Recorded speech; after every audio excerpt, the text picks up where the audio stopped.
తిరుపతి అభివృద్ధి అనేది చాలా ముఖ్యం.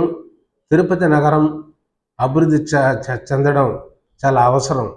అందుకోసం గత ప్రభుత్వంలో జగన్మోహన్ రెడ్డి గారి ప్రభుత్వంలో భూమన కరుణాకర్ రెడ్డి గారి చైర్మన్గా ఉండగా తిరుపతి మున్సిపల్ కార్పొరేషన్ వైస్ చైర్మన్గా మన భూమన అభినయ్ రెడ్డి గారు ఉండడం, అధికారంలో వైఎస్ఆర్ కాంగ్రెస్ పార్టీ ఉండడంతో తిరుపతి నగరం పారిశుద్ధ్యంగా అభివృద్ధి చెందాలంటే ఉన్నటువంటి 900 మంది సరిపోరని 1700 మంది దాకా అవసరం అనేసి బోర్డులో తీర్మానిస్తే దాన్ని వ్యతిరేకిస్తూ భానుప్రకాష్ రెడ్డి కోర్టుకు వెళ్ళి ఈ తిరుపతి పారిశుద్ధ్య కార్మికులకి డబ్బులు కేటాయించకూడదు, నిధులు కేటాయించకూడదు, ఉన్న వాటితోనే వాడుకోవాలనేసి కోర్టుకి పిల్లి వేసి తిరుపతి నగరాన్ని అభివృద్ధి చెందనీయకుండా చేస్తున్నాడనేసి మేము పదే పదే తెలియజేయడం జరిగింది. ఇప్పుడు మేము గెలుచునుంటే ఇప్పుడు ఖచ్చితంగా తిరుపతి పారిశుద్ధ్యానికి ఆ 1700 మంది కేటాయించి సర్వాంగ సుందరంగా తిరుపతిని అభివృద్ధి పదంలో భూమన అభినయ్ రెడ్డి గారు, భూమన కరుణాకర్ రెడ్డి గారు డెవలప్ చేసేవాళ్ళు. కానీ మేము ఓడిపోవడం వలన మీరు అధికారంలోకి వచ్చారు, కూటమి ప్రభుత్వం అధికారంలో ఉంది, మీ చేతుల్లోనే అధికారం ఉంది. మీరు పిల్లి వేసిన భానుప్రకాష్ రెడ్డి ఇప్పుడు మీకు టీటీడీ బోర్డులో మెంబర్గానే ఉన్నాడు. కాబట్టి భానుప్రకాష్ రెడ్డి ఖచ్చితంగా మీరు వేసిన ఆ పిల్లిని వెనక్కి తీసుకోవాలి. మేము ప్రశ్నించడం మా హక్కు, ప్రతిపక్షంగా ఈ మీ సమస్యల మీద పోరాడడం మా హక్కు. దానికి కూడా చిన్న చిన్న వాటికి కూడా బెదిరించి కేసులు పెడతాం, అరెస్టులు చేస్తామంటే ఇంకా ప్రజాస్వామ్యాన్ని ఏం కాపాడతారు?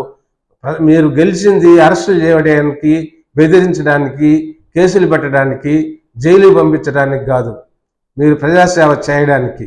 ఖచ్చితంగా ఈ జీవోలో ఖచ్చితంగా భానుప్రకాష్ రెడ్డి మీద ఎమ్మెల్యే కానీ, మేయర్, డిప్యూటీ మేయర్లు కానీ, కార్పొరేటర్లు కానీ వీళ్ళందరూ కూడా, తిరుపతి ప్రజలందరూ కూడా తిరగబడాలి.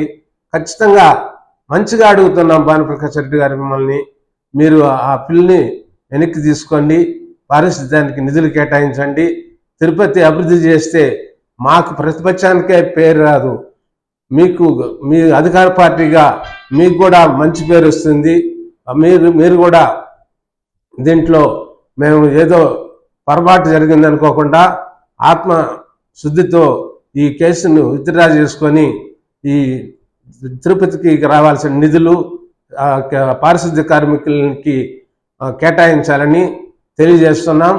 కానీ ప్రతిదాన్ని మీరు సీరియస్గా తీసుకోకుండా ఒక సున్నితమైన విషయంగా, ఒక ప్రజా సమస్యగా, ఒక ప్రజల కోసంగా, ప్రజా అభివృద్ధి కోసం ప్రశ్నిస్తున్నాము తప్ప మిమ్మల్ని ఏదో వ్యక్తిగతంగా దూషించడం, మిమ్మల్ని ఏదో అవమానంగా మాట్లాడడం, మిమ్మల్ని ఏదో మీ ఇంటి ముందు నుంచి దాడి చేయడం ఇవన్నీ మేము చేయలేదు.